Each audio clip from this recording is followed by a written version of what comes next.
ಹೇಳ್ಬಿಟ್ಟು ಅಂದ್ಕೊಂಡಿದ್ವಿ. ಬಟ್ ಇವಾಗ ಮತ್ತೆ ಊರಿಗೆ ಹೋಗ್ತಾ ಇದ್ದೀವಿ. ಸೊ ಸಾಫ್ಟ್ ಆ್ಯಂಡ್ ಸ್ಮೂತ್ ಆಗಿದೆ. ನನಗಂತೂ ಸಿಕ್ಕಾಪಟ್ಟೆ ಖುಷಿ ಆಗುತ್ತೆ. Hi friends, welcome back to my new blog. Friends, ಎಲ್ಲರೂ ಹೇಗಿದ್ದೀರಾ? ಸೂಪರ್ ಆಗಿದ್ದೀರಾ? ನಾನು ಕೂಡ ತುಂಬಾ ಚೆನ್ನಾಗಿದ್ದೀನಿ. ಹಾಗೆ ನೀವು ಕೂಡ ಚೆನ್ನಾಗಿದ್ದೀರಾ ಅಂತ ಅಂದ್ಕೊಂಡಿದ್ದೀನಿ. ನಾನಿವಾಗ ಬೆಳಗ್ಗೆಯಿಂದ ಬ್ಲಾಗ್ ಸ್ಟಾರ್ಟ್ ಮಾಡ್ತಾ ಇದ್ದೀನಿ. ನಿನ್ನೆ ಟ್ರಿಪ್ಪೆಲ್ಲ ಮುಗಿಸ್ಕೊಂಡು ಮನೆಗೆ ಬಂದು ಇರಬೇಕು. ಒಂದು 3 days ಏನೋ ಸೂಟಿ ಇದೆ ಮಕ್ಕಳದು, ಹಾಗಾಗಿ ಹಾಲಿಡೇಸ್. ಸೊ ಸಖತ್ತಾಗಿ ಎಂಜಾಯ್ ಮಾಡೋಣ ಅಂತ ಹೇಳ್ಬಿಟ್ಟು ಅಂದ್ಕೊಂಡಿದ್ವಿ. ಬಟ್ ಇವಾಗ ಮತ್ತೆ ಊರಿಗೆ ಹೋಗ್ತಾ ಇದ್ದೀವಿ. ಸೊ ನಮ್ಮ ಹೊಲದಲ್ಲಿ ಸ್ವಲ್ಪ ಕೆಲಸ ಇದೆ, ಹಾಗಾಗಿ ಆ ಕೆಲಸ ಮುಗಿಸ್ಕೊಂಡು ಇನ್ನೊಂದೆರಡು ದಿನ ರಜೆ ಇದೆ. ಮಕ್ಕಳಿಗೆ ಊರಿಗೆ ಕರ್ಕೊಂಡು ಹೋಗಿ ಎಂಜಾಯ್ ಮಾಡಿಕೊಂಡು ಬರೋಣ ಅಂತ ಹೇಳ್ಬಿಟ್ಟು ರೆಡಿಯಾಗಿದ್ದೀವಿ. ಸೊ ನಾನಿನ್ನೂ ಏನೂ ಮೇಕಪ್ ಏನೂ ಮಾಡ್ಕೊಂಡಿಲ್ಲ. ಸ್ನಾನ ಮುಗಿಸ್ಕೊಂಡು ಸೊ ಇವಾಗ ಹೊರಟಿದ್ದೀವಿ. ಇವಾಗ ಟೈಮ್ ಬಂದುಬಿಟ್ಟು 10:30 ಏನೋ ಆಗ್ತಾಯಿದೆ. ಹಾಗಾಗಿ 11 o'clock ಅಷ್ಟೊತ್ತಿಗೆ ಇಲ್ಲಿಂದ ಬಿಡಬೇಕು. ಸೊ ನಮ್ಮ ಅತ್ತೆ ಕೂಡ ಇವತ್ತು ಬರ್ತೀನಿ ಅಂತ ಹೇಳಿದರು ಬೆಳಿಗ್ಗೆ. ನಾವು ನಿನ್ನೆ ಊರಿಗೆ ಹೋಗಿದ್ವಿ ಅಂತ ಹೇಳಿಬಿಟ್ಟು ಗೊತ್ತಾಗಿ ನಿನ್ನೆನೇ ಹೊರಟಿದ್ರಂತೆ. ಹಾಗಾಗಿ ಬಿಟ್ಟು ಇವತ್ತು ಬರ್ತೀನಿ ಅಂತ ಹೇಳಿದ್ರು. ಇವತ್ತು ನಾವು ಕೂಡ ಫೋನ್ ಮಾಡಿಬಿಟ್ಟು ಹೇಳಿದ್ವಿ ಬರ್ಲಿಕ್ಕೆ ಹೋಗಬೇಡ, ಬಟ್ ನಾವೇ ಊರಿಗೆ ಬರ್ತೀವಿ, ಒಂದು 2 ದಿನ ರಜೆ ಇದೆ, ಹಾಗಾಗಿ ಅಲ್ಲೇ ಇದ್ದು ಸೊ ಹೊಲಕ್ಕೆ ಸ್ವಲ್ಪ ಕೆಲಸ ಇದೆ, ಅದಿಷ್ಟು ಮುಗಿಸ್ಕೊಂಡು ಬರೋಣ ಅಂತ ಹೇಳ್ಬಿಟ್ಟು ಇವಾಗ ಹೊರಟಿದ್ದೀವಿ. ನಾವು ಕೂಡ ಬ್ಯಾಗೆಲ್ಲ ರೆಡಿ ಮಾಡ್ಕೊಂಡಿದ್ದೀನಿ. ಬಟ್ ಇದನ್ನು ಕೂಡ ಸಡನ್ಲಿ ಫಿಕ್ಸ್ ಆಗಿರೋದು. ಬಟ್ ಹೇಳೋಕ್ಕಾಗಲ್ಲ ಯಾವಾಗ ಯಾವ ಕೆಲಸ ಬರುತ್ತೋ ಆವಾಗ ಹೋಗಬೇಕಾಗತ್ತೆ. ಮಕ್ಕಳದು ರಜಾ ಇರೋದ್ರಿಂದ 1-2 ದಿನ ಹಳ್ಳಿಯಲ್ಲಿ ಆರಾಮ್ಸೆಯಾಗಿ ಕಳೆದು ಬರಲಿ ಅಂತ ಹೇಳಿಬಿಟ್ಟು ಕರ್ಕೊಂಡು ಹೋಗ್ತಾ ಇದ್ದೀನಿ. ಅಂದರೆ ಲಾಸ್ಟ್ ಟೈಮ್ ಏನು ಊರಲ್ಲಿ ಜಾತ್ರೆ ಇತ್ತು ಅವಾಗ ಕರ್ಕೊಂಡು ಹೋಗಿದ್ವಿ. ಬಟ್ ಹಾಗೆ ಒಂದು ದಿನ ಏನೋ ಇದ್ವಿ ಅಂತ ಅನಿಸುತ್ತೆ, ಹಾಗಾಗಿ ಅವಾಗ ಇದ್ದಂಗೆ ಆಗಿಲ್ಲ. ನಮ್ಮ ಮಮ್ಮಿ ಕೂಡ ಬಾ ಅಂತ ಹೇಳ್ತಿದ್ದಾರೆ. ಹಾಗಾಗಿ ಮಕ್ಕಳನ್ನ ಕರ್ಕೊಂಡು ನಾವು ನಮ್ಮ ಯಜಮಾನ್ರು ಸೊ ಫುಲ್ ಫ್ಯಾಮ್ಲಿ ಹೊರಟಿದ್ದೀವಿ. ಸೊ ಇವಾಗ ಮನೆ ಕೆಲಸ ಎಲ್ಲ ಆಯಿತು. ನಾನೇನು ಅಡುಗೆ ಏನೂ ಮಾಡಿಲ್ಲ, ಸ್ವಲ್ಪ ಲೈಟಾಗಿ ಹೊರಗಡೆ ತಿನ್ಕೊಂಡು ಹಾಲು ಕೊಟ್ಟಿದ್ದಾರೆ, ಹಾಲನ್ನು ಕುಡಿದು ಬಟ್ಟೆ ಕೂಡ ವಾಶ್ ಆಯಿತು, ಅದಿಷ್ಟು ಮುಗಿಸ್ಕೊಂಡು ಸೊ ಹೊರಟಿದ್ದೀವಿ. ಸೊ ನಾವಿನ್ನೂ ರೆಡಿ ಆಗಿಲ್ಲ, ಹಾಗಾಗಿ ಸೊ ಇವಾಗ ರೆಡಿ ಆಗಬೇಕು. ಇನ್ನು ಬೆಳಿಗ್ಗೆ ಎದ್ದು ಮನೆ ಗುಡಿಸಿ ಒರೆಸಿ ಅದಾದಮೇಲೆ ಇವತ್ತು ಟಿಫಿನ್ ಕೂಡ ಮಾಡಿಲ್ಲ. ನಾವು ಹೊರಗಡೆನೇ ತಿನ್ಕೊಂಡು ಹೋಗೋಣ ಅಂತ ಹೇಳ್ಬಿಟ್ಟು ಅಂದ್ಕೊಂಡಿದ್ದೀವಿ. ಬಟ್ ಬಿಫೋರೇ ನಾವು ಹೋಗಬೇಕು ಅಂತ ಪ್ಲ್ಯಾನ್ ಇಟ್ಕೊಂಡಿದ್ರೆ ಬೇಗ ಬೇಗ ಕೆಲಸ ಮಾಡ್ಕೊಂಡಿರೋರು. ಬಟ್ ಆದರೆ ಆ ಪ್ಲ್ಯಾನ್ ಏನಿರಲಿಲ್ಲ, ಇದು ಸಡನ್ಲಿ ಫಿಕ್ಸ್ ಆಗಿರೋದು. ಹಾಗಾಗಿ ಸೊ ಇವಾಗ ಬಟ್ಟೆ ಎಲ್ಲ ತೊಳೆದ್ಬಿಟ್ಟಿದ್ದೀನಿ. ಅಂದರೆ ಮೇನ್ ಇರೋದು ಬಟ್ಟೆಗಳನ್ನು ಮಾತ್ರ ತೊಳೆದಿದ್ದೀನಿ, ಡೈಲಿ ಯೂಸಸ್ ಬಟ್ಟೆಗಳು. ಇನ್ನೂ ಮಿಕ್ಕಿರೋದು ಅಂದರೆ ಟ್ರಿಪ್ಪಿಗೆ ಹೋದಾಗ ಅಲ್ಲಿ ಉಟ್ಕೊಂಡಿರೋ ಬಟ್ಟೆಗಳು, ಕೆಲವೊಂದು ಸಾಕ್ಸು, ಕೆಲವೊಂದು ಟವೆಲ್ಸ್ ಎಲ್ಲ ಇಲ್ಲಿಟ್ಟಿದ್ದೀನಿ ನೋಡಿ ಇದೆಲ್ಲ ನಾನು ಊರಿಂದ ಬಂದ ಮೇಲೆ ವಾಶ್ ಮಾಡೋಣ ಅಂತ ಹೇಳ್ಬಿಟ್ಟು ಅಂದ್ಕೊಂಡಿದ್ದೀನಿ. ಸೊ ಇವಾಗ ಡೈಲಿ ಯೂಸಸ್ ಬಟ್ಟೆಗಳೆಲ್ಲ ಕ್ಲೀನ್ ಮಾಡಿದ್ದೀನಿ. ಸೊ ನಾನು ಈಗ ರೆಡಿ ಆಗಿಬಿಟ್ಟು ಇವಾಗ ಹೊರಡ್ತಾ ಇರೋದೆ. ಸೊ ಈ ಬ್ಲಾಗ್ ನಾನು ಮತ್ತೆ ಅಲ್ಲಿಗೆ ಹೋದ್ಮೇಲೆ ಕಂಟಿನ್ಯೂ ಮಾಡ್ತೀನಿ. ಹಾಗೆ ಇದುವರೆಗೂ ಯಾರೆಲ್ಲ ನಮ್ಮ ಚಾನಲನ್ನು ಸಬ್ಸ್ಕ್ರೈಬ್ ಮಾಡ್ಕೊಂಡಿಲ್ಲ ಅಂತಂದರೆ ಪ್ಲೀಸ್ ಸಬ್ಸ್ಕ್ರೈಬ್ ಮಾಡ್ಕೊಳ್ಳಿ. ನೀವು ಸಬ್ಸ್ಕ್ರೈಬ್ ಮಾಡ್ಕೊಳ್ಳೋದ್ರಿಂದ ನನ್ನ ಪ್ರತಿಯೊಂದು ನೋಟಿಫಿಕೇಷನ್ ಫಸ್ಟ್ ನಿಮಗೆ ಬರುತ್ತೆ.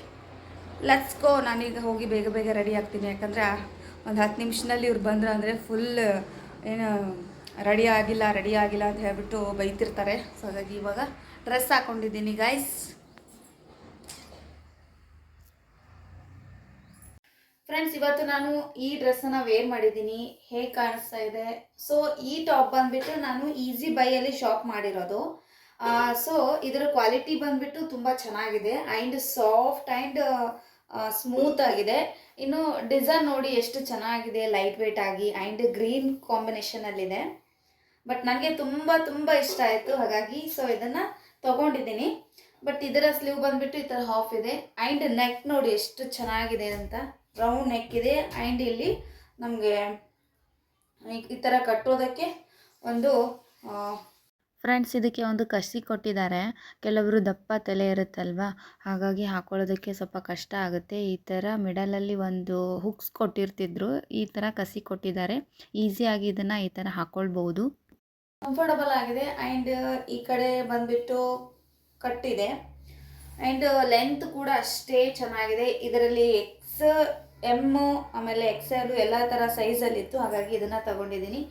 ಇದರ ರೇಟ್ ಬಂದುಬಿಟ್ಟು 300 ಸಮಥಿಂಗ್ ಏನೋ ಇದೆ. ಬಟ್ ಏನಂದರೆ ಬಂದ ತಕ್ಷಣ ನಮ್ಮಮ್ಮ ಎಲ್ಲ ರೇಟನ್ನು ಕಟ್ ಮಾಡಿಬಿಟ್ಟು ಎಲ್ಲಿ ಬಿಟ್ಟಿದ್ದಾಳೋ ಗೊತ್ತಿಲ್ಲ, ಹಾಗಾಗಿ ಸೊ 300 ಸಮಥಿಂಗ್ ಏನೋ ಇದೆ. ಸೊ ಹಾಗಾಗಿ ಇದಕ್ಕೆ ಕಾಂಬಿನೇಷನ್ ಆಗಿ ನಾನು ಈ ಪ್ಯಾಂಟನ್ನು ತೊಗೊಂಡಿದ್ದೀನಿ. ಈ ಪ್ಯಾಂಟ್ ರೇಟ್ ಬಂದುಬಿಟ್ಟು 349 ರುಪೀಸ್ ಇದೆ ನೋಡಿ. ಇಲ್ಲಿ ಕಟ್ ಮಾಡಿ ಇಟ್ಟಿದ್ದೆ, ಅವಳೆಲ್ಲ ಕಟ್ ಮಾಡಿ ಎಲ್ಲ ತೆಗೆದ್ಬಿಟ್ಟು ಇಟ್ಟಿದ್ದು. ಸೊ ಈ ಟಾಪ್ ಬಂದುಬಿಟ್ಟು 349 ರುಪೀಸ್. ಸೊ ಇದಕ್ಕೆ ಟಾಪು ಜಾಸ್ತಿ ಕಲರ್ನಲ್ಲಿ, ಜಾಸ್ತಿ ಡಾರ್ಕ್ ಕಲರ್ನಲ್ಲಿತ್ತು ಅಂದರೆ ಪ್ಯಾಂಟು ಲೈಟ್ ಕಲರ್ನಲ್ಲಿರಬೇಕು. ಆ್ಯಂಡ್ ಟಾಪು ಲೈಟ್ ಕಲರ್ನಲ್ಲಿತ್ತು ಅಂದರೆ ಪ್ಯಾಂಟು ಡಾರ್ಕ್ ಕಲರ್ನಲ್ಲಿರಬೇಕು, ಅವಾಗ ಚೆನ್ನಾಗಿ ಅನಿಸುತ್ತೆ. ಹಾಗಾಗಿ ಸೊ ಇದನ್ನು ತೊಗೊಂಡಿದ್ದೀನಿ, ಪ್ಯಾಂಟು ಆ್ಯಂಡ್ ಟಾಪು. ಇನ್ನು ಬ್ಯಾಕ್ ಸೈಡ್ ಬಂದುಬಿಟ್ಟು ಈ ಥರ ರೌಂಡ್ ನೆಕ್ ಇದೆ. ಸೊ ಹಿಂಸೆ ಏನಾಗಲ್ಲ, ಈಸಿಯಾಗಿ ಇದನ್ನು ಹಾಕ್ಕೊಳ್ಬೋದು. ಇಷ್ಟ ಆಯಿತು ಅಂದರೆ ನೀವು ಕೂಡ ಹೋಗಿ ಬೈ ಮಾಡ್ಕೊಳ್ಳಿ. ತುಂಬ ಚೆನ್ನಾಗಿದೆ ಕ್ವಾಲಿಟಿ ಆ್ಯಂಡ್ ಕ್ವಾಂಟಿಟಿ. ಸೊ ನನಗಂತೂ ತುಂಬ ಇಷ್ಟ ಆಯಿತು. ಇನ್ನು ಅಲ್ಲಿಂದ ನಾವು ಬ್ಯಾಗೆಲ್ಲ ಪ್ಯಾಕ್ ಮಾಡಿಕೊಂಡು ಊರಿಗೆ ಹೊರಡಬೇಕು ಅಂತ ಹೇಳ್ಬಿಟ್ಟು ಇನ್ನು ರಾಮ ಮಂದಿರಕ್ಕೆ ಬಂದು ವೆಯ್ಟ್ ಮಾಡ್ತಾಯಿದ್ದೀವಿ ಬಸ್ಸಿಗೋಸ್ಕರ. ಬಸ್ಸು ಬರ್ತಾನೆ ಇರಲಿಲ್ಲ, ಯಾಕಂದರೆ ಈಗೆಲ್ಲ ರಜೆ ಇರೋದ್ರಿಂದ ಫುಲ್ ಪ್ಯಾಕಾಗೆ ಬರುತ್ತೆ. ಇಲ್ಲದೆ ಹೋದರೆ ಇಲ್ಲಿ ಹತ್ಕೊಂಡು ಹೋಗಬೇಕು ಅಂದರೆ ಒಂದು ಸ್ವಲ್ಪನೂ ಕೂಡ ಜಾಗ ಇರಲ್ಲ. ಹಾಗಾಗಿ ಎಲ್ಲ ಜನರು ಬಸ್ ಸ್ಟ್ಯಾಂಡಿಗೆ ಹೋಗಿ ಅಲ್ಲಿಂದ ಹತ್ಕೊಂಡು ಬರ್ತಾರೆ. ನಾವು ಎಷ್ಟೋ ಬಸ್ಗಳನ್ನು ಬಿಟ್ಟಿದ್ದೀವಿ, ಫುಲ್ ಪ್ಯಾಕಾಗಿ ಬರೋದ್ರಿಂದ ಬಿಟ್ಟಿದ್ದೀವಿ. ಇನ್ನೂ ಒಂದಂದರೆ ಮಕ್ಕಳೆಲ್ಲ ಇರ್ತಾರೆ, ಅವರನ್ನು ಹೇಗೆ ನಿಭಾಯಿಸೋದು? ನಾವೇನೋ ನಿಂತ್ಕೊಂಡು ಹೋಗ್ಬೋದು, ಬಟ್ ಮಕ್ಕಳಿರೋದ್ರಿಂದ ನಾವು ಕೂತ್ಕೊಂಡು ಹೋಗಬೇಕಾಗತ್ತೆ. ಫ್ರೆಂಡ್ಸ್, ಇನ್ನೂ ಹಂಗೂ ಹಿಂಗೂ ಹೆಂಗೆ ಮಾಡಿಬಿಟ್ಟು ಮನೆಗೆ ಬಂದ್ವಿ. ಮನೆಗೆ ಬರೋಷ್ಟೊತ್ತಿಗೆ ಒಂದು ಸರ್ಪ್ರೈಸ್ ಕಾದಿತ್ತು. ಬಿಕಾಸ್ ನಮ್ಮಮ್ಮ ಊರಿಗೆ ಹೊರಟಿದ್ದಾರೆ, ನನಗೂ ಕೂಡ ಗೊತ್ತೇ ಇಲ್ಲ. ಮನೆಗೆ ಬಂದ ತಕ್ಷಣ ನೋಡ್ತೀನಿ ಅವರು ಬ್ಯಾಗೆಲ್ಲ ಪ್ಯಾಕ್ ಮಾಡಿಕೊಂಡು ಕಾಸೆಲ್ಲ ಇದ್ದಾರೆ, ಏನು ಮಾಡ್ತಾಯಿದ್ದಾರೆ ಅಂತ ಹೇಳ್ಬಿಟ್ಟು ಮನೆಗೆ ಬಂದೆ. ಬಟ್ ಬರೋಷ್ಟೊತ್ತಿಗೆ ಎಲ್ಲರೂ ಅವ್ರನ್ನ ಕಳಿಸೋದಕ್ಕೆ ರೆಡಿ ಆಗಿದ್ದರು. ಹಾಗಾಗಿ ಅವ್ರಿಗೆ ಬೈತಾ ಇದ್ದೆ, ಬಿಫೋರ್ ಹೇಳಿದರೆ ನಾನು ಜಲ್ದಿ ಬೇಗನೆ ಬರ್ತಿದ್ನಲ್ಲ, ಸ್ವಲ್ಪ ಹೊತ್ತು ವೇಟ್ ಮಾಡಿದ್ರೂ ಕೂಡ ನಡೀತಿತ್ತಲ್ಲ ಅಂತ ಹೇಳ್ಬಿಟ್ಟು ಹೇಳ್ತಾ ಇದ್ದೆ. ಬಟ್ ಅಷ್ಟೊತ್ತಿಗೆ 4:30 ಏನೋ ಆಗ್ತಾಯಿತ್ತು. ಇನ್ನು 5 o'clock ಬಸ್ ಇರೋದ್ರಿಂದ ನಮ್ಮೂರು ಬಸ್ಸು, ಅದಕ್ಕೆ ಹತ್ಕೊಂಡು ಮಮ್ಮಿಯವರು ಊರಿಗೆ ಹೊರಟಿದ್ದಾರೆ. ಹಾಗೂ ಈಗ ಇಷ್ಟಾದರೂ ಸಿಕ್ಕರಲ್ಲ ಅಂತ ಹೇಳ್ಬಿಟ್ಟು ಖುಷಿಪಟ್ಟೆ ನಾನು. ಯಾಕಂದರೆ ಹೋದರು ಅಂದರೆ ಮತ್ತೆ ಸಿಗೋದು 10 days ಏನೋ ಆಗುತ್ತೆ. ಯಾಕಂದರೆ ಅಲ್ಲಿ ನೋಡಿಕೊಂಡು ಎಲ್ಲ ಕಡೆ ಸುತ್ತಾಡಿಕೊಂಡು ಬರಬೇಕು ಅಂದರೆ ಅಷ್ಟು ಆಗೋದಂತೂ ಗ್ಯಾರಂಟಿ. ಇನ್ನು ಮೊಮ್ಮಗ ಅಂತೂ ಬಿಡ್ತಾನೆ ಇರಲಿಲ್ಲ, ಎಲ್ಲಿಗೆ ಹೋಗ್ತಾ ಇದೀಯಾ ಅಂತ ಹೇಳ್ಬಿಟ್ಟು ಅವನು ಹಠ ಮಾಡ್ತಾಯಿದ್ದ. ನಮ್ಮಮ್ಮಿ ಅವನನ್ನು ಸಮಾಧಾನ ಪಡಿಸಿ ಆಮೇಲೆ ನಮ್ಮ ಜೊತೆ ಮಾತಾಡಿಕೊಂಡು ಒಂದು 5-10 ನಿಮಿಷ ನಿಂತ್ಕೊಂಡ್ರು. ಇನ್ನು ಟೈಮ್ ಬೇರೆ ಆಗ್ತಾಯಿದೆ ಅಂತ ಹೇಳ್ಬಿಟ್ಟು ಇನ್ನು ಹೊರಡ್ತಾ ಇದ್ದಾರೆ. ನಮ್ಮ ಅಮ್ಮಗೆ ಆತಾತ ಹೋಗಿ ಕಳಿಸ್ಬಾ ಅಂತ ಹೇಳ್ಬಿಟ್ಟು ಹೇಳ್ತಾ ಇದ್ದೆ. ಎಲ್ಲರೂ ಹೊರಟಿದ್ದಾರೆ ನೋಡಿ. ಯಾಕಂದರೆ ಊರಿಗೆ ಹೋಗ್ತಾ ಈಗೇನೋ ನೋಡಿ, ಒಬ್ಬರೇ ಮಕ್ಕಳಿದ್ರೆ ಎಷ್ಟು ಕಷ್ಟ ಅಲ್ವಾ ಬಿಟ್ಟು ಹೋಗೋದು. ಈ ಥರ ನೋಡಿ ನಮ್ಮ ಮಮ್ಮಿ ಊರಿಗೆ ಹೋಗ್ತಾ ಇದ್ದಾರೆ ಅಂದರೆ ಎಲ್ಲ ಮೊಮ್ಮಕ್ಕಳನ್ನು ಸೇರಿಸ್ಕೊಂಡು ಮುಂದೆ ಹೋಗ್ತಾ ಇರ್ತಾರೆ, ಅವ್ರ ಹಿಂದೆ ಬರ್ತಾ ಇರ್ತಾರೆ. ಏನೋ ತುಂಬ ಖುಷಿ ಆಗೋದು. ನನಗಂತೂ ಸಿಕ್ಕಾಪಟ್ಟೆ ಖುಷಿ ಆಗುತ್ತೆ. ಯಾಕಂದರೆ ಇವರಿನ ಸ್ವಲ್ಪ ಕಡಿಮೆನೇ ಇದ್ದಾರೆ ಮೊಮ್ಮಕ್ಕಳು, ಇನ್ನೂ ಒಂದಿಷ್ಟು ಜನ ಬಂದಿಲ್ಲ. ಅವರಿಷ್ಟು ಬಂದುಬಿಟ್ರೆ ನಮ್ಮ ಮಮ್ಮಿಗೆ ಇವ್ರನ್ನ ಹಿಡಿಯೋದ್ರಲ್ಲೇ ಟೈಮ್ ಹೋಗ್ಬಿಡುತ್ತೆ. ಇನ್ನು ಅವನಿದ್ದ ನೋಡಿ, ಅವನು ಊರಿಗೆ ಹೋಗ್ತಾನಂತೆ. ನಮ್ಮ ಮಮ್ಮಿನ ಹತ್ರ ಹೋದ. ಅಲ್ಲಿ ಸ್ವಲ್ಪ ದೂರ ಹೋಗಿಬಿಟ್ಟು ಯಾರ ಕೈಲಾದರೂ ಹಚ್ಕೊಡ್ತಾರೆ, ಅವನನ್ನು ಮನೆಗೆ ಕಳಿಸ್ತಾರೆ. ಜಸ್ಟ್ ಮಿಸ್ ಆಗ್ತಾ ಇದ್ರಲ್ವ ನಮ್ಮಮ್ಮ ಬಂದಿರೋದು, ಸ್ವಲ್ಪ ತುಂಬ ಚಲೋ ಆಯಿತು ಅಂತ ಹೇಳೋಕ್ಕೆ ಇಷ್ಟಪಡ್ತೀನಿ. ಇನ್ನು ಅವ್ರು ಹೋದ್ಮೇಲೆ ನಾವು ಸುಮ್ಮನೆ ಕೂತ್ಕೊಂಡಿದ್ವಿ. ಅಷ್ಟೊತ್ತಿಗೆ ಮನೆ ಹತ್ತಿರ ಪಾನಿಪುರಿ ಎಲ್ಲ ಬಂದುಬಿಟ್ಟಿತ್ತು. ಟೇಸ್ಟ್ ಮಾಡೋಣ ಅಂತ ಹೇಳಿಬಿಟ್ಟು ಮಾಡ್ತಾಯಿದ್ದೀವಿ. ಯಾಕಂದರೆ ಹಳ್ಳಿಯಲ್ಲಿ ಮನೆ ಹತ್ರ ಪಾನಿಪುರಿ ಬರೋದು ಅಂದರೆ ತುಂಬಾ ರೇರು. ಬಟ್ ಈ ಹುಡುಗ ನಮಗೆ ತುಂಬಾ ಪರಿಚಯ. 2 days ಒಂದು ಸಾರಿ ಬರ್ತಿರ್ತಾನೆ. ಅದರಲ್ಲೂ ನಾವೆಲ್ಲರೂ ಬಂದ್ವಿ ಅಂತಂದರೆ ಗಾಡಿನೇ ನಮ್ಮ ಮನೆ ಮುಂದೆನೇ ನಿಂತಿರುತ್ತೆ. ಯಾಕಂದರೆ ನಮ್ಮ ಮನೆಯಲ್ಲಿ ತಿನ್ನೋರು ತುಂಬ ಜಾಸ್ತಿನೇ ಇದ್ದಾರೆ. ಸಿಟಿಯಲ್ಲಾದರೆ ನಾನು ಮನೆಯಲ್ಲೇ ಮಾಡಿಕೊಡ್ತೀನಿ ಮಕ್ಕಳಿಗೆ. ಬಟ್ ಇಲ್ಲಿ ಹಳ್ಳಿಯಲ್ಲಿ ಎಲ್ಲ ಸಿಗಬೇಕಲ್ಲ, ಒಂದೊಂದು ಸಾರಿ ಸಿಗಲ್ಲ. ಬಟ್ ಅಮ್ಮನ ಮನೆಯಲ್ಲಿ ಎಲ್ಲ ತೊಗೊಂಬಂದು ಇಟ್ಕೊಂಡಿರ್ತೀವಿ, ಮಾಡೋಷ್ಟು ಪೇಷನ್ಸ್ ಇರಲ್ಲ. ಯಾಕಂದರೆ ತುಂಬ ಜಾಸ್ತಿ ಜನ ಇರ್ತಿರ್ತಾರೆ. ಅದೆಲ್ಲ ಮಾಡಬೇಕು ಅಂದರೆ ಸ್ವಲ್ಪ ಪ್ರಿಪೇರ್ ಎಲ್ಲ ಮಾಡ್ಕೊಂಡಿರಬೇಕು. ಹಾಗಾಗಿ ಇವನು 2 days ಒಂದು ಸಾರಿ ಹೆಂಗೂ ಬರ್ತಾನಲ್ಲ, ಗಾಡಿನೇ ಇಲ್ಲೇ ನಿಲ್ಲಿಸ್ಬಿಟ್ಟು ನಮಗೆ ಸಾಕಾಗೋಷ್ಟು ಕೊಟ್ಟು ಹೋಗ್ಬಿಡ್ತಾನೆ. ಸೊ ಹಾಗಾಗಿ ನಾವೆಲ್ಲರೂ ಸ್ವಲ್ಪ ಪಾನಿಪುರಿ ತಿನ್ನೋಣ ಅಂತ ಹೇಳ್ಬಿಟ್ಟು ವೆಯ್ಟ್ ಮಾಡಿ ಕೂತ್ಕೊಂಡಿದ್ವಿ. ಅದಾದಮೇಲೆ ಏನಂತಂದರೆ ತುಂಬ ಚೆನ್ನಾಗಿ ಮಾಡ್ತಾನೆ. ಸೊ ಹೇಗಿದೆ, ನಮ್ಮ ಮನೆ ಮುಂದ್ಗಡೆ ಈ ಥರ ರೋಡ್ ಇದೆ. ಇದು ಮೇನ್ ಡೋರ್ ಏನಲ್ಲ. ಸೊ ಈಗ 2 ಡೋರ್ ಬರುತ್ತಲ್ವ, ಇದು ಇನ್ನೊಂದು ಕಡೆ ರೋಡ್ ಇರೋದು ಡೋರು. ಇನ್ನು ನಾವೇನೋ ತಿಂತಾ ಇದ್ದೀವಿ ಅಂತ ಹೇಳ್ಬಿಟ್ಟು ಅವನು ಕೂಡ ಬೇಡ್ತಾ ಇದ್ದ. ಬಟ್ ಮಕ್ಕಳಿಗೆ ಅದೆಲ್ಲ ಕರೆಕ್ಟ್ ಅಲ್ಲ ಅಲ್ವಾ. ಹಾಗಾಗಿ ಅವನನ್ನು ಸಮಾಧಾನ ಮಾಡಿಸ್ಕೊಂಡು ತಿಂತಾ ಇದ್ವಿ. ಬಟ್ ಟೇಸ್ಟ್ ಮಾತ್ರ ತುಂಬ ಚೆನ್ನಾಗಿತ್ತು. ಅವನಿಗೆ ಕನ್ನಡ ಬರಲ್ಲ, ಹಿಂದಿ ಬರುತ್ತೆ. ನಮಗೆ ಹಿಂದಿ ಪೂರ್ತಿ ಪರ್ಫೆಕ್ಟಾಗಿ ಮಾತಾಡೋಕ್ಕಾಗಲ್ಲ. ಇನ್ನೊಂದಂದರೆ ಅವನು ತೆಲುಗು ಏನೋ ಮಿಕ್ಸ್ ಮಾಡ್ತಾನೇನೋ ತಮಿಳ್ ಮಿಕ್ಸ್ ಮಾಡ್ತಾನೆ ಭಾಷೆಯಲ್ಲಿ, ಅಷ್ಟು ಕರೆಕ್ಟಾಗಿ ಅರ್ಥ ಆಗಲ್ಲ. ಹಾಗಾಗಿ ಅವನಿಗೆ ಹೇಳ್ತಾ ಇದ್ದೆ, ಕನ್ನಡ ಮಾತಾಡು, ಇಲ್ಲೆಲ್ಲ ಕನ್ನಡನೇ ಮಾತಾಡ್ತಾರೆ, ನೀನು ಹಿಂದಿ ಮಾತಾಡಿದ್ರೆ ಅವರಿಗೆ ತಿಳಿಯಲ್ಲ ಅಂತೇಳಿಬಿಟ್ಟು ಹೇಳ್ತಾ ಇದ್ದೆ. ಬಟ್ ಅವನು ಅಂತೂ ಇಂತೂ ಸ್ವಲ್ಪ ಕನ್ನಡ ಕಲ್ತಿದ್ದಾನೆ. ಕಲಿಸ್ಬೇಕು, ಕನ್ನಡನ ಕಲಿಸ್ಬೇಕು. ಕನ್ನಡ ಕಲ್ತಿದ್ರೆ ಎಲ್ಲ ಚೆನ್ನಾಗಿರೋದು. ಸೊ ಗೈಸ್, ಹಾಗೆ ತಿಂದು ನಮ್ಮದೇ ಸ್ವಲ್ಪ ಆಲ್ಮೋಸ್ಟ್ ಊಟ ಆದ ಹಾಗೇ ಆಗಿದೆ. ಹಾಗಾಗಿ ನಾನು 8:30ಇಂದ ಬ್ಲಾಗ್ ಮತ್ತೆ ಕಂಟಿನ್ಯೂ ಮಾಡ್ತಾಯಿದ್ದೀನಿ.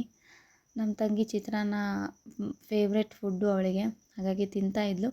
ಇನ್ನು ಒಳಗಡೆ ಬಂದು ನೋಡ್ತೀನಿ ಇವ್ರು ಎಲ್ಲಿದ್ದಾರೆ ಅಂತ ಹೇಳ್ಬಿಟ್ಟು, ಇವರು ಇಲ್ಲಿ ಗ್ರೂಪ್ ಗ್ಯಾಂಗ್ ಏನೋ ಮಾಡ್ತಿದ್ದಾರೆ, ಮೊಬೈಲ್ ನೋಡಿಕೊಂಡು ಊಟ ಮಾಡ್ತಾಯಿದ್ರು.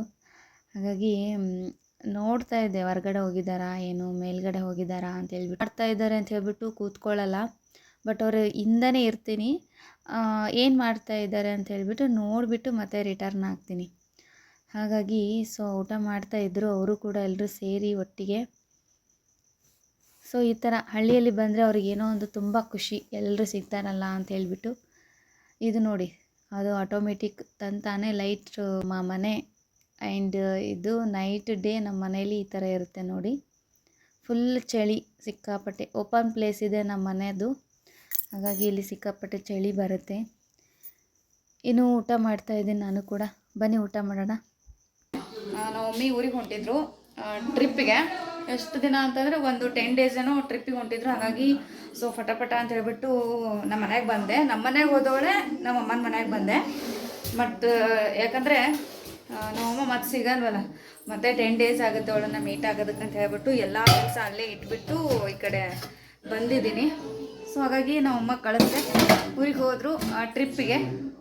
ಬಟ್ ನನಗೆ ಗೊತ್ತಿರಲಿಲ್ಲ ಅವ್ರು ಟ್ರಿಪ್ಪಿಗೆ ಹೋಗ್ತಾರಂತ ಗೊತ್ತಿರಲಿಲ್ಲ. ಹಾಗಿತ್ತು ಅಂದರೆ ನಾನು ಸ್ವಲ್ಪ ಬೇಗನೆ ಬಂದುಬಿಡ್ತಿದ್ದೆ. ಬಟ್ ಗೊತ್ತಿಲ್ಲದೆ ಕಾರಣ ಬೇಗ ಬರಬೇಕಾಯ್ತು.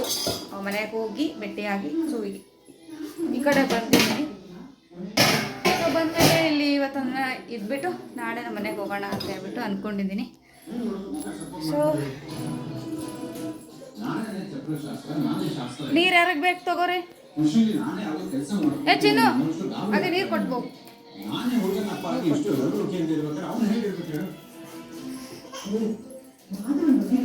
ಸೊ ಇವಾಗ ಟೈಮ್ ಬಂದುಬಿಟ್ಟು 8 o'clock ಆಗ್ತಾ ಇದೆ.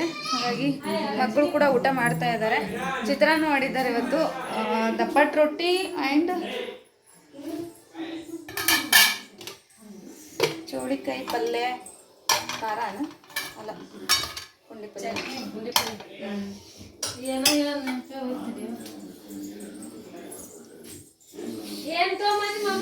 ಸೊ ಇವಾಗ ನಾನು ಊಟ ಮುಗಿಸ್ಕೊತೀನಿ. ಊಟ ಮುಗಿಸ್ಕೊಂಡು ಅದಾದಮೇಲೆ ಮತ್ತೆ ಈ ಬ್ಲಾಗನ್ನ ಕಂಟಿನ್ಯೂ ಮಾಡ್ತೀನಿ. ಫ್ರೆಂಡ್ಸ್, ಇನ್ನೂ ಆಗಲೇ ಸ್ನ್ಯಾಕ್ಸ್ ತಿನ್ನೆಲ್ಲ, ಹಾಗಾಗಿ ನನಗೆ ಅಷ್ಟೊಂದು ಹಸಿವೇನಿರಲಿಲ್ಲ. ಬಟ್ ಪರೋಟ ಮಾಡಿದರು ಅಂತ ಹೇಳ್ಬಿಟ್ಟು ಒಂದು ಟೇಸ್ಟ್ ಮಾಡೋಣ ಅಂಥೇಳಿ ತಿಂತಾಯಿದ್ದೀನಿ. ಚೆನ್ನಾಗಿ ಮಾಡಿದರು. ಅದ್ರ ಕಾಂಬಿನೇಷನ್ ಆಗಿ ಚಟ್ನಿ ಆ್ಯಂಡ್ ಪಲ್ಯ ಎಲ್ಲ ಇತ್ತಲ್ವ, ಹಾಗಾಗಿ ಒಂದು ತಿನ್ನೋಣ. ಆಮೇಲೆ ಖಾಲಿ ಹೊಟ್ಟೆಲಿ ಹಾಗೆ ಸ್ನ್ಯಾಕ್ಸ್ ತಿಂದು ಮಲ್ಕೋಬಾರ್ದು, ಒಂದು ಚಪಾತಿ ಊಟ ಮುಗಿಸ್ಕೊಂಡು ಮಲ್ಕೊಳ್ಳೋಣ ಅಂತ ಅಂದ್ಕೊಂಡಿದ್ದೀನಿ. ಫ್ರೆಂಡ್ಸ್, ಇವಾಗ ನಂದಂತೂ ಊಟ ಆಯಿತು. ಇನ್ನು ಮಕ್ಕಳದು ಊಟ ಆಗಿ ಮಲ್ಕೊಂಡಿದ್ದಾರೆ ಅವರು ಕೂಡ. ಸೊ ಹಾಗಾಗಿ ಊಟ ಆಯ್ತಲ್ವ, ಹಾಗಾಗಿ ನಾನು ಕೂಡ ಮಲ್ಕೊಳ್ಳೋಣ ಅಂತ ಹೇಳ್ಬಿಟ್ಟು ರೂಮ್ ಒಳಗಡೆ ಬಂದಿದ್ದೀನಿ. ಟೈಮ್ ಬೇರೆ ಸಿಕ್ಕಾಪಟ್ಟೆ ಆಗ್ತಾಯಿದೆ. ಹಾಗಾಗಿ ಈ ವಿಡಿಯೋನ ನಾನು ಇಲ್ಲಿಗೆ ಎಂಡ್ ಮಾಡೋಣ ಅಂತ ಅಂದ್ಕೊಂಡಿದ್ದೀನಿ. ಐ ಹೋಪ್ ಈ ವಿಡಿಯೋ ಇಷ್ಟ ಆಗಿತ್ತು ಅಂದರೆ ಲೈಕ್ ಮಾಡಿ, ಶೇರ್ ಮಾಡಿ, ಹಾಗೆ ಕಮೆಂಟ್ ಮಾಡಿ ಅಂತ ಹೇಳ್ತಾ ನಾಳೆ ಇನ್ನೊಂದು ಹೊಸ ವಿಡಿಯೋದೊಂದಿಗೆ ಮತ್ತೊಮ್ಮೆ ಸಿಗ್ತೀನಿ. ಅಲ್ಲಿವರೆಗೂ ಟೇಕ್ ಕೇರ್, ಬಾಯ್.